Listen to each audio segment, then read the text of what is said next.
కాంగ్రెస్ పార్టీపై బీసీ సంఘం రాష్ట్ర నాయకులు బీసీలకు 42% రిజర్వేషన్ కల్పిస్తామని హామీ ఇచ్చిన కాంగ్రెస్ పార్టీ ఇప్పుడు జరగనున్న పంచాయతీ ఎన్నికల్లో రిజర్వేషన్లు 22%కి పరిమితం చేసిందని బీసీ సంఘం రాష్ట్ర నాయకులు భరత్ మండిపడ్డారు. అన్ని రాజకీయ పార్టీలలాగే బీసీలను కాంగ్రెస్ పార్టీ మోసం చేసిందన్నారు.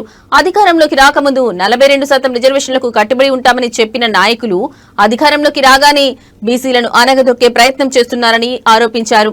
మంత్రి కోమటిరెడ్డి వెంకటరెడ్డి ఒక బీసీ నేత, డీసీసీ అధ్యక్షులైతే సహించలేకపోతున్నారని విమర్శించారు. ఈ క్రమంలోనే రాష్ట్ర వ్యాప్తంగా ఉన్న బీసీ డీసీసీ అధ్యక్షులను కాపాడుకోవాల్సిన బాధ్యత ప్రతి బీసీ బిడ్డపై ఉందని భరత్ తెలిపారు.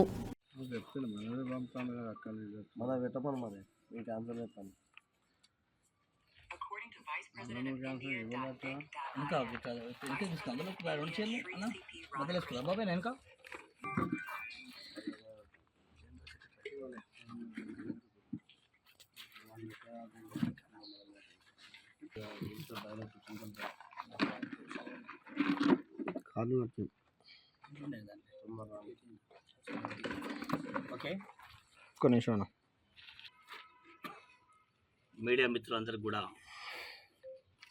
నమస్కారం తెలియజేస్తూ, ఇది ముఖ్యంగా తెలంగాణ బీసీ ప్రజా సంఘం ముఖ్య కార్యకర్తల సమావేశం నిర్వహించడం జరిగింది.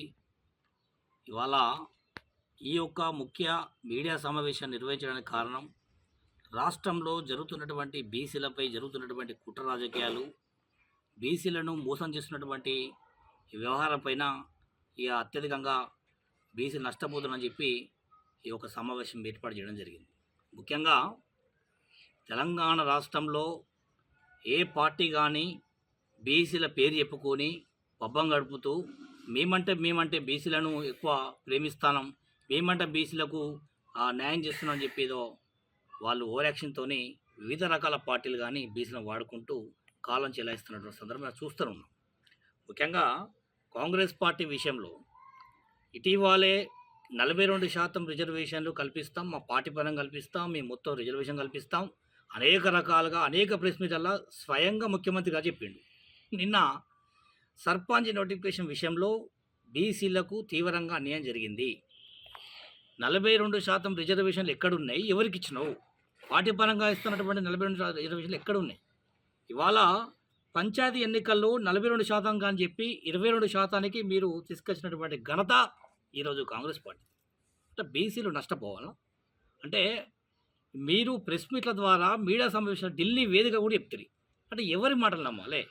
బీసీల పేరు చెప్పుకొని అధికారంకి వచ్చినటువంటి కాంగ్రెస్ పార్టీ ఇవాళ అధికారానికి వచ్చిన తర్వాత బీసీలను అనగదొక్కడానికి ఇంత అన్యాయం చేస్తారని చెప్పి కూడా మేము కూడా అనుకునేటువంటి పరిస్థితి ఉన్నది. ఈరోజు దాదాపు నిన్న ఇచ్చినటువంటి సర్పంచ్ నోటిఫికేషన్లో రిజర్వేషన్ పరంగా చూసుకుంటే దాదాపు 2424 మంది సర్పంచులు ఇలా నష్టపోతున్నారు, బీసీలు కాలేకపోతున్నారు.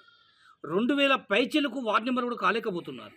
కాబట్టి వెంటనే ముఖ్యమంత్రి గారు, కాంగ్రెస్ పార్టీ ప్రభుత్వం తక్షణమే స్పందించి మరి మాట నిలుపుకునే దిశగా అడుగులు వేయాలని చెప్పి కూడా ప్రభుత్వానికి విజ్ఞప్తి చేస్తూ ఉన్నాం. అదేవిధంగా ముఖ్యంగా కూడా ఇవాళ క్లియర్ కట్గా అన్ని మీడియా ఛానళ్ళు, మీ టీవీ ఛానల్ మొత్తుకుంటారు పొద్దున నుంచి కూడా.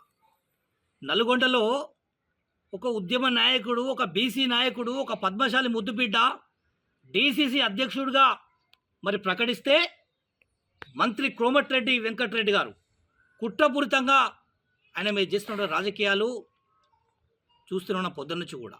ఇంత అన్యాయం ఉంటుందా? అంటే నల్గొండల బీసీలు బతకద్దా? నల్గొండల బీసీలు రాజకీయం చేయొద్దా? నల్గొండల బీసీలు ఎమ్మెల్యేలు కావద్దా? నల్గొండల బీసీలు ముఖ్యమంత్రి కావద్దా? నల్గొండల బీసీలు మంత్రులు కావద్దా? ఇవాళ కోమటిరెడ్డి బ్రదర్స్ గారికి విజ్ఞప్తి చేస్తూ ఉన్నాం. నల్గొండ మొత్తం రెడ్ల రాజకీయమా ఇది? విలమ రాజకీయమా ఇది? ఒక బీసీ నాయకుడు, ఒక ఓయి విద్యార్థి నాయకుడు, ఒక బీసీ ముద్దుబిడ్డ, ఒక బీసీ సామాజిక వర్గం, పద్మశాలి సామాజిక వర్గం చెందినటువంటి కైలాస నేత గారు డీసీసీ అధ్యక్షుడు ఉంటే నీకు నిద్ర పడతలేదా? ఎందుకు ముఖ్యమంత్రిగా లెటర్ రాస్తా ఉన్నారు మీరు? దీని మీద ఏమన్నా కుట్రపూరితంగా మళ్ళా అధ్యక్షుని కనుక మారితే రాష్ట్ర వ్యాప్తంగా బీసీ జనాభా